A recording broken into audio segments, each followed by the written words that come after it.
Assalamualaikum warahmatullahi wabarakatuh. Perkenalkan nama saya Deguspita Rahma. Di sini saya akan menjelaskan yaitu perencanaan sumber daya manusia. Langsung kita mulai saja.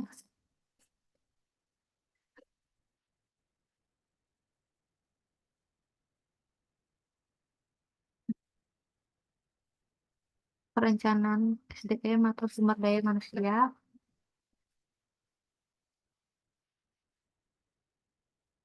Pendapat para ahli menurut Setiati dan Hikmawati 2019, perencanaan sumber daya manusia atau SDM adalah kemampuan terpadu kapasitas berpikir dan kekuatan fisik individu, perilaku, dan karakteristiknya ditentukan oleh genetika dan lingkungan, sedangkan efektivitas produktivitasnya didorong oleh keinginan akan kepuasan.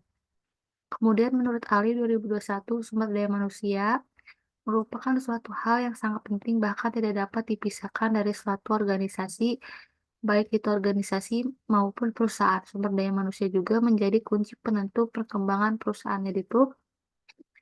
SDM ini dapat dibentuk oleh individunya sendiri dari genetika, dari dia sejak lahir, atau bisa jadi dari lingkungannya, dibentuk oleh lingkungan.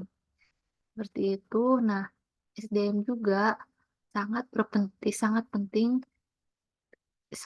untuk perusahaan karena perusahaan ini tidak akan berjalan dengan mulus tanpa adanya SDM yang baik atau mumpuni. Kemudian selanjutnya, menurut Rawang 2017 adalah pelaksanaan perencanaan sumber daya manusia yang terintegrasi dengan rencana bisnis strategis jangka pendek dan jangka panjang sebagai berikut. Dalam proses perencanaan strategi bisnis, beberapa organisasi atau perusahaan akan melakukan yang pertama itu mengembangkan rencana bisnis strategis dengan visi jangka panjang 5 sampai 10 tahun atau lebih. Nah, ini beberapa langkah yang dapat dilakukan rencana bisnis strategis dengan visi jangka panjang. Itu menentukan visi dan misi. Nah, visi misi ini harus jelas dan terukur. Kedua itu menganalisa lingkungan bisnis. Analisis internal mencakup kekuatan kelemahan bisnis, sedangkan eksternalnya itu mencakup peluang dan ancaman. Kemudian ada menetapkan tujuan dan sasaran bisnis. Tujuan dan sasaran bisnis harus spesifik, terukur, dan dapat dicapai. Nah, kemudian menetapkan anggaran dan sumber daya manusia, keuangan, dan teknologi yang dibutuhkan untuk mencapai dan sasaran bisnis. Nah, di sini ada menyusun rencana operasional bisnis yang dituangkan dalam rencana strategis dengan visi jangka menengah 3 sampai 5 tahun ke depan. Di sini langkah-langkah yang dapat diperoleh dari rencana operasional bisnis itu adalah tentukan tujuan usaha. Nah, tujuan usaha itu diidentifikasi nih tujuannya itu apa, bisa dijangkau apa enggak. Kemudian mengecek kondisi pasar. Nah, ada analisa pasar, tren pasar itu seperti apa. Kemudian susun profil usaha, membuat profil usaha mencakup nilai tujuan, serta menunjukkan keahlian dan kekuatan atau strength. Nah, ada ketiga, catat apa apa saja keperluan dalam usaha. Nah, menentukan keperluan dalam usaha seperti SDM-nya tuh harus mumpuni, terus peralatannya, dan lain sebagainya. Kemudian rencana operasional. Nah, rencana operasional ini yang spesifik berorientasi pada detail yang mencakup tugas dan tanggung jawab harian dari karyawan dan manajer. Terus ada yang terakhir itu evaluasi. Nah, evaluasi ini untuk periode-periode seperti bulanan, tahunan, seperti itu.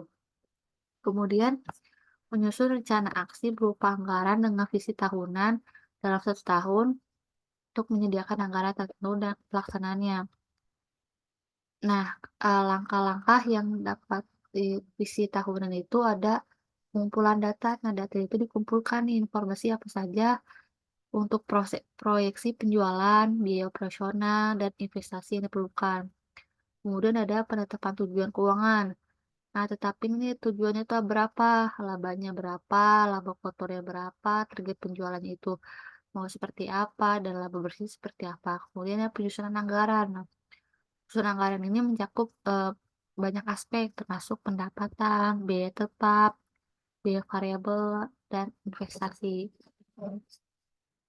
Kemudian ada selanjutnya dalam tahap perencanaan sumber daya manusia, pada tahap awal perencanaan tenaga kerja, identifikasi permasalahan berdasarkan elemen rencana bisnis strategi jangka panjang. Nah, strategi jangka panjang ini meliputi perumusan strategi ini. Langkah-langkah apa sih ya dari perusahaan ini untuk eee, strategi misalkan tujuan jangka panjang. Nah, mulai disusun. Misalkan kita harus menentukan sumber daya manusianya itu yang murah. Nah, caranya itu di mana? Misalkan di pedesaan. Biasanya buruh-buruh itu murah. Bisa kalau kita mencari SDM yang bagus itu biasanya ada di perkotaan karena pendidikannya itu eee, udah mulai tinggi gitu. Jadi biayanya itu cukup mahal untuk menggaji mereka gitu. Kemudian pada tahap selanjutnya hasil analisis permasalahan digunakan sebagai masukan perencanaan operasional jangka menengah pada tahap kegiatan estimasi kebutuhan sumber daya manusia pada proses perencanaan sumber daya manusia. Nah, itu permasalahannya itu apa aja sih yang direncanakan bisnis seperti misalkan biaya bahan baku. Misalkan biaya bahan bakunya itu ada naik gitu dari tahun ke tahun. Nah, kita tuh sudah mempersiapkan nih, seperti misalkan kalau kita bahan bakunya itu dari mana, dari lokal, apakah dari luar negeri. Kalau misalkan dari luar negeri, kita sudah bisa mencadangkan nih, misalkan kalau kita dari luar negeri, misalkan dari negara A gitu. Nah, kita sudah bisa membeli dolar nih, membeli dolar itu berapa, nanti kita simpan agar nanti saat kita membelinya itu kita tidak kehabisan uang gitu. Jadi punya apa ya, space tabungan seperti itu.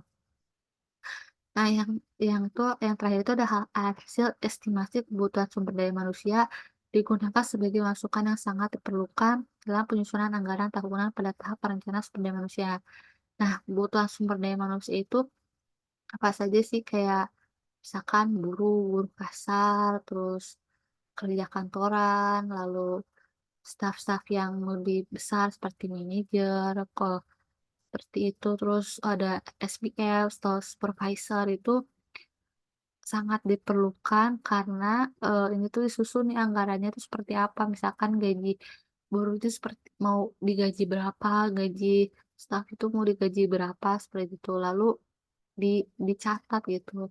Jadi kita bisa melihat secara holistik, secara garis besarnya itu kita bisa melihatnya, seperti itu. Kemudian ada model perencanaan sumber daya manusia.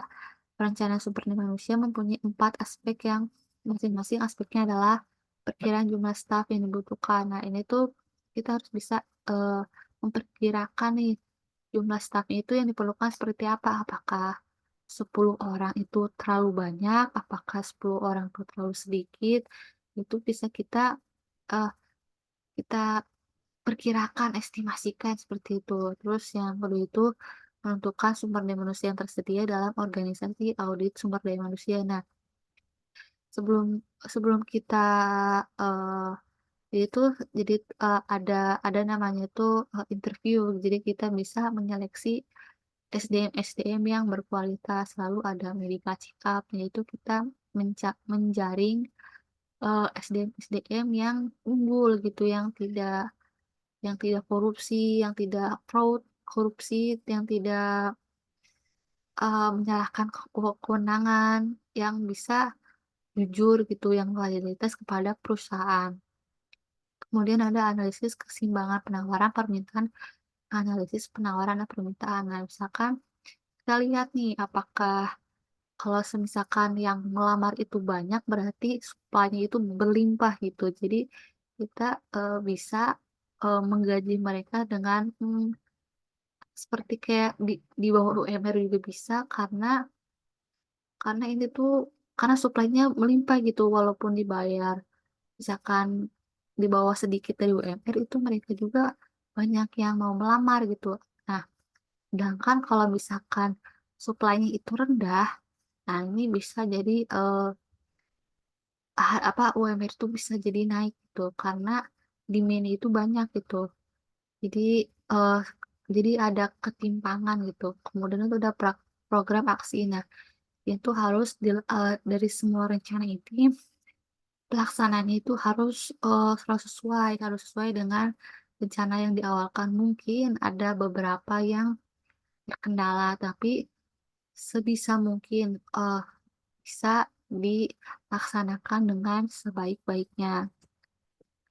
Kemudian ada tantangan dalam perencanaan sumber daya manusia, mempertahankan keunggulan kompetitif. Nah, misalkan kalau si karyawan itu sudah mahir atau sudah cerdas, ini dikhawatirkan nih perusahaan ini, si karyawan ini tuh akan berpindah tempat ke perusahaan lain yang bisa memberikan gaji pada karyawan yang pintar ini. Nah, jadi kita ini sebagai perusahaan harus bisa memberikan apa ya, kayak insentif, kemudian memberikan bonus-bonus kepada karyawan yang handal atau yang berkompeten di bidangnya gitu. Jadi dia tidak bisa loncat kemungkinan besar, dia akan stay di perusahaan kami banding dengan perusahaan yang lain. Kemudian ada mendukung strategis bisnis secara keseluruhan, yaitu jadi itu, visi misi karyawan dan, eee, visi misi perusahaan itu harus match karena karena SDM itu sangat berpengaruh gitu terhadap perusahaan itu seperti apa. Jadi apabila si karyawan ini banyak karyawan ini yang tidak bisa mendukung strateginya, maka kemudian akan terhambat gitu perusahaannya. Yang ketiga, hindari terlalu fokus pada masalah sehari-hari. Nah, ini misalkan masalah sehari-hari itu masalah kayak yang yang remeh-temeh itu bisa diselesaikan pada hari itu juga. Jadi, apa ya, tidak bertumpuk gitu. Jadi misalkan kalau yang masalahnya itu yang minor-minor itu sebisa mungkin diselesaikan hari itu juga, sebisa mungkin ya. Kemudian mengembangkan strategi sumber daya manusia yang sesuai dengan karakteristik unik organisasi. Nah, mengembangkan jadi itu karena manusia ini berbeda-beda, maka, eee, jadi harus bisa menyesuaikan gitu. Jadi misalkan, biasanya tuh manusia yang introvert itu jago jago di belakang layar gitu. Jadi mereka itu sangat fokus, sangat teliti, sangat oriented terhadap, hasil seperti itu. Sedangkan kalau yang ekstrovert itu berada di lampu sorot gitu, jadi dia tuh bisa orang lain gitu, bisa mengajak orang lain untuk membeli produk kita, bisa mengajak orang-orang untuk join ke bisnis kita, seperti itu. Kedua itu menanggapi perubahan lingkungan. Nah, yang kita tahu itu perubahan lingkungan itu yang tahun lalu itu ada Covid. Nah, itu sangat apa ya, sangat di luar dugaan, di luar ekspektasi. Semua, bisnis itu banyak yang gulung tikar. Jadi, kita ini harus bisa menanggapi perubahan lingkungan itu seperti apa gitu. Kemudian ada hilangnya komitmen manajemen. Ini sebisa mungkin dihindari karena komitmen itu sangat perlu dalam perusahaan, karena kalau kita tidak komitmen maka kita akan kehilangan, kepercayaan itu sendiri, jadi seperti itu. Kemudian ada mengubah rencana strategis menjadi tindakan. Nah, jadi strategis itu harus menjadi tindakan karena jadi kalau misalkan cuman direncanakan saja, ditulis saja, diobrolin saja, tapi kalau tidak ada tindakan maka ya sama aja bohong gitu kan. Nah, yang kemudian itu beradaptasi dengan perubahan. Nah, yang sebagaimana kita ketahui bahwa perubahan tuh dari tahun ke tahun itu selalu ada gitu. Misalkan zaman sekarang itu lagi hype dengan AI atau M AI, terus, robot-robot, sekarang tuh sudah mulai marak. Nah, kita ini harus bisa beradaptasi dengan perubahan-perubahan tersebut. Kemudian ada manfaat pengembangan sumber daya manusia. Satu, meningkatnya produktivitas tenaga kerja. Nah, dengan adanya SDM ini, pengembangan ini, maka produktivitas semakin meningkat seperti itu. Kemudian terwujudnya hubungan yang harmonis antara atasan dan bawahan. Jadi itu tidak ada lagi atasan yang semena-mena kepada karyawan atau bawahan yang malas-malasan, itu tidak ada. Jadi harus terjalin dengan harmonis antara pemilik perusahaan atau atasan dengan bawahannya.